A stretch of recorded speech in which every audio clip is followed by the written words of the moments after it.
This one, this one's a bit interesting. Yeah.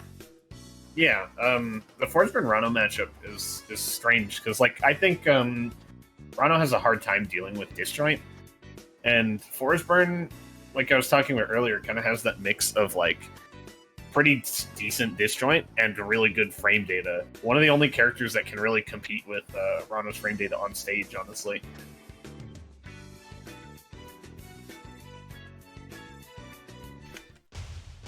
It'll be interesting to see for sure. I feel like needles will be pretty solid for clearing smoke, not like the best option. That's definitely one thing that Ranno's got going, is edge guards, as always, are going to be really terrifying. Oh yeah, they're a lot better at clearing smoke off stage. Yeah. And you know, if Soulrifle just puts a bunch of his smoke in a straight line, then yeah, Codek's gonna take that. Mm-hmm. Oh wow, that was quick. That was really weird.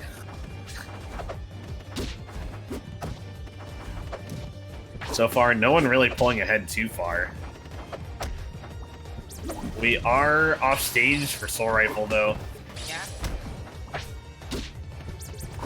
Okay. Nice catch back there, the no tech, presumably. Going a bit aggressive for a second, looking for the kill on the edge guard, but forcing Soulrifle to use everything. He's still going to be able to get to the wall, still going to be able to make a clone. Misses the tech there, though. Off stage, but still has a good amount of resources. Not going to be dying quite yet. There it is. Codek was so close to finally finding that kill. He did everything right, except he just missed that very last recovery. That's how it is sometimes, just have those rinse repeat situations, and you've got to be careful, because a lot of characters can, you know, get back on stage and then convert into offense somehow. Absolutely. Oh, this is big. This is going to make up the deficit pretty much instantly. Okay. Not able to get anything off of those needles, or those poison stacks.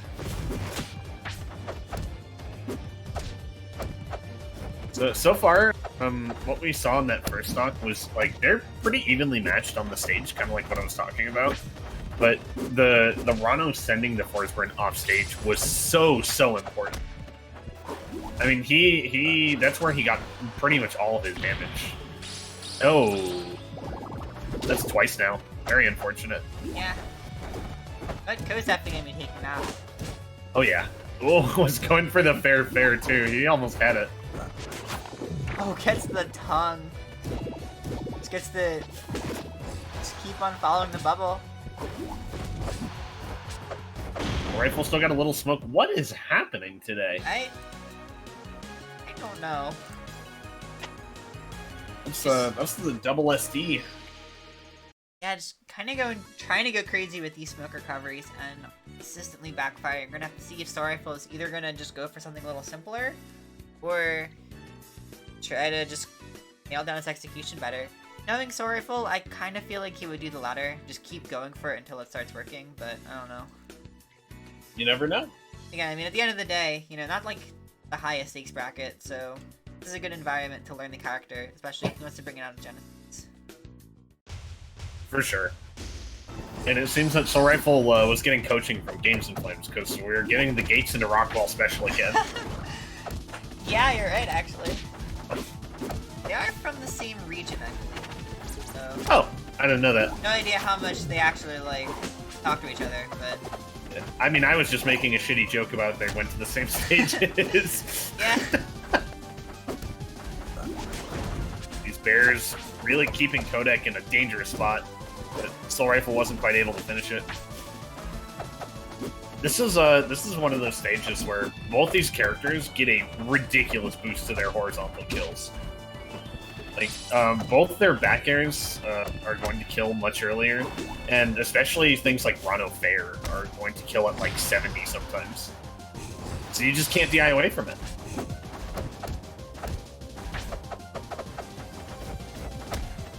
Okay. Almost dying to that back air there, but drifts in at the last second.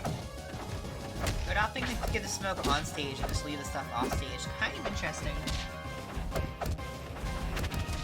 Yeah, he, well, the thing is like, for Ranno to go clear smoke like that, you kind of have to come in really, really hard to do it. Yeah. It's such a weird angle too, you know.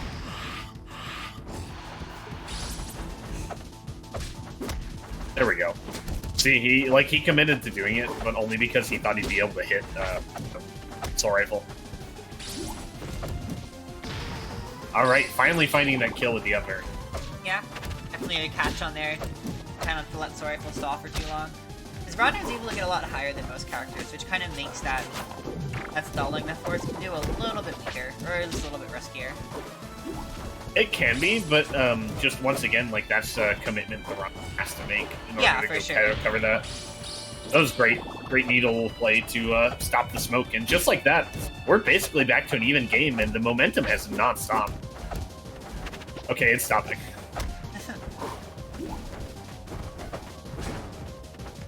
It's caught by the clone. Does the hurtbox for Force Teleport appear before the hitbox? I feel like it does. I'm not sure. I believe so. I believe it's like Arcane where the hurtbox comes up first. Yeah. But don't take my word as law on that.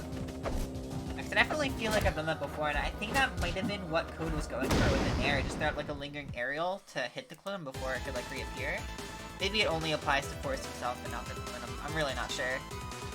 I would assume it applies to both. You would definitely think so. I have no idea. Definitely something to think about. Look into later. Yeah.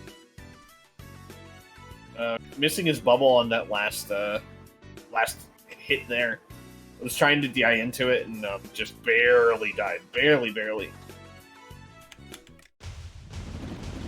So can we go into Fire Sword? We have not seen a whole lot of Fire Sword this bracket, so I'm glad to see some finally coming out. Yeah, it's one of my favorite starters. I like it quite a bit.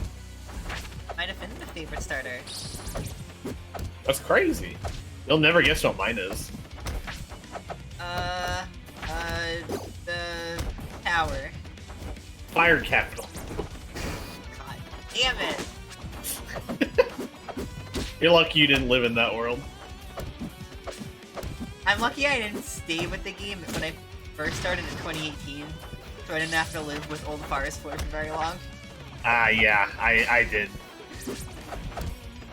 Played it for like a couple weeks, and then I think that was like right before Ult came out. Oh man.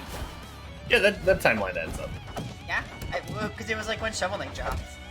Shovel Knight dropped like 2 months before Ult, or like 3 months. I think it was 3 months. It was something like that. He dropped at like the end of summer, and Ult came out in December, I think. It was something like that. Yeah. Yeah. Alright. Okay. Really even game right now. Soulrifle trying to max some damage up on Code, but at the percent deficit. It's a really even game, but it wasn't. This is actually kind of a big comeback for Soulrifle. Yeah. Though, hitting reversal there may or may not Really be dying smart. for it. Oh, he couldn't reach that smoke? Ooh, the bubble betrayal and Code not able to catch the drift on his airspeed. Yeah, he was definitely just looking to try and up air after after Soulrifle came out of the bubble. I'll be honest, I kind of forgot that Soulrifle had that many stacks on him, so I would have made the same mistake. Yeah, and it was really good of Soulrifle to realize, like, I can just drift away and he can't really reach me. Oh, the parry into the punish. We're going to a dead even last stock. This is important. This is for counter pick advantage the rest of the set. That it is. Okay.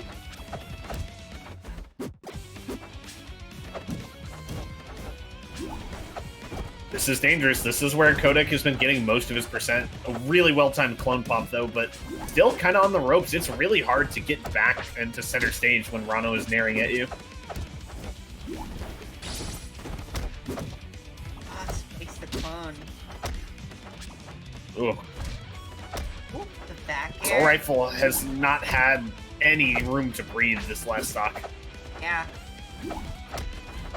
And on Codek, just keep him off stage so often. That back air might be the start of something big, though.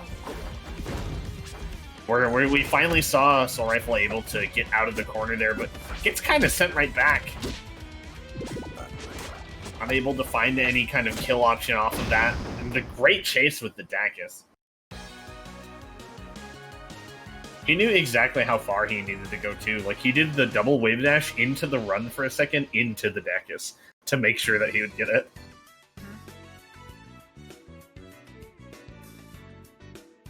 Alright, maybe you're right about the games coaching. This is getting a little I told crazy. you. These Georgia players, they got something going on. They love their gates. Yeah. I've not seen a single goddamn merchant port game. Perfect. What the? You can't say that. Actually, there was one. There was one. Code vs. Akashi game 1. Oh, that's right. See, I knew I could count on Mikashi. Oh my god, he SDI'd out. Yeah, that was insane, honestly. They shred that first stock, and you got smoke all over center stage. Yeah, that's a really, really swingy start to a game 4. Okay, well, he swung right back on himself, though. Yeah. That's the third SD this set from Soulrifle, and that's really gotta suck. That's coming back to bite him big time. All of them have been on gates. Oh my god, you're right! You're right, they were all on gates! What is... Oh, he's that dead. is super dead, yeah. You know he is kicking himself right now. A huge opportunity to bring this to Game 5, and I mean, these opportunities still exist, but it's feeling a lot more difficult now, going to the purple background. Yeah, and now you've got to deal with Codek on the same stock with a small percent deficit, but I think what's really been making a huge difference in these last couple games is just the way that Codek is able to wait and call out like a big option, and then just keep Soulrifle on the edge of the stage for so long. Yeah.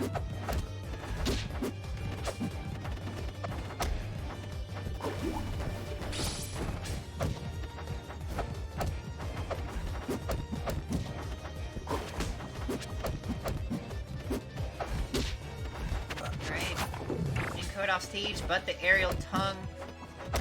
Both of them just have these opportunities for reversals and not really gaining much from them. Huge tack. Oh. Wait.